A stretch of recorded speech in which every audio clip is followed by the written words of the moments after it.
Dispose చేసినాం. అప్పుడు అక్కడ గొడవ చేస్తే మళ్ళీ అప్పుడు జూరాల లింక్ కెనాల్ని మొదలుపెట్టింది చంద్రబాబు నాయుడు.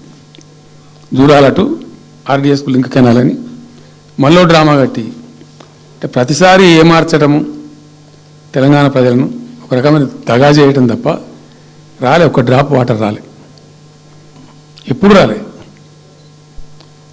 సరే కొట్లాడుతూ పోయినాం, ప్రజలు బాగా కలిసి వచ్చిండ్రు, సందర్భం కలిసి వచ్చింది, తెలంగాణ అదృష్టం బాగుంది, తెలంగాణ రాష్ట్రం ఏర్పడింది. ఇదంతా కూడా మీకు అన్నముందు జరిగిన చరిత్ర, ప్రతి ఒక్కరికి తెలిసిన చరిత్ర. ఇది ఏం కొత్త స్టోరీ కాదు, కల్పిత కథ కాదు, పుట్టించి చెప్పేది కాదు. పాలమూరు జిల్లా యొక్క దరిద్రం, ఆ దరిద్రంలోకి పాలమూరు నెట్టివేయబడ్డ పరిస్థితి. నేను అందుకే ఊకే మొత్తుకునేది కదా, తెలంగాణ వెనుకబడ్డ ప్రాంతం కాదు, వెనుక పడేయబడ్డ ప్రాంతం, వెనుకకు నెట్టివేయబడ్డ ప్రాంతం అని చాలాసార్లు చెప్పేది. నేను వందల ఉపన్యాసాల్లో చెప్పినాం.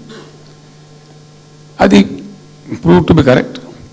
దాని తర్వాత ఎక్కడి దాకా పోయిన పరిణామాలంటే పాలమూరు జిల్లాలో ఎండాకాలం వచ్చిందంటే గంజి కేంద్రాలు పెట్టేది.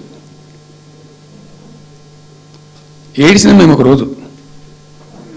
గంజి కేంద్రాలతోని పాలమూరు, ఎందుకంటే యువకులంతా పాపం వలస ఉన్న ముసలివాళ్ళు చచ్చిపోడు, తిండి దొరకక దానికి గంజి కేంద్రాలు పెట్టి కమ్యూనిస్ట్ పార్టీలు వాళ్ళు వచ్చేది కొంత అడావుడు చేసి ప్రజలకు కొంత గంజి పోసే ప్రయత్నం.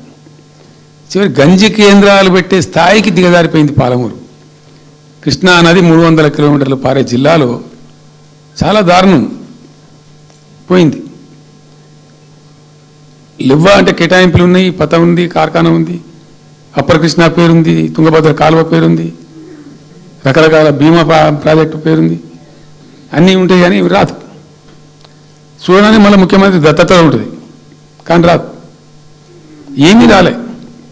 ఇంకా అందంగా ఈ ప్రాజెక్టులను, నేను కూడా అప్పుడు తెలుగుదేశం పార్టీలో పనిచేసిన కదా, ఈ ప్రాజెక్టులకు పెండింగ్ ప్రాజెక్టులను పేరు పెట్టిన ఒక టైటిల్ గొప్పతనంలాగా పెండింగ్ ప్రాజెక్టుల జాబితాలో వాటిని తోసేసి పాలమూరున బాగా గతికి తెచ్చిండ్రు.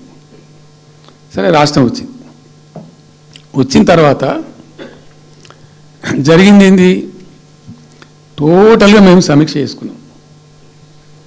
గోదావరి ఏంది, గొంగడ ఏంది, కృష్ణ అయింది, మనకు రావాల్సిన వాటా అయింది, దగా జరిగింది ఎక్కడ, ఎట్లా సరిదిద్దాలా, ఎట్లా మన ప్రయాణం ముందుకు పోవాలా, ఏం జరగాలి అని ఆలోచన చేసినాం.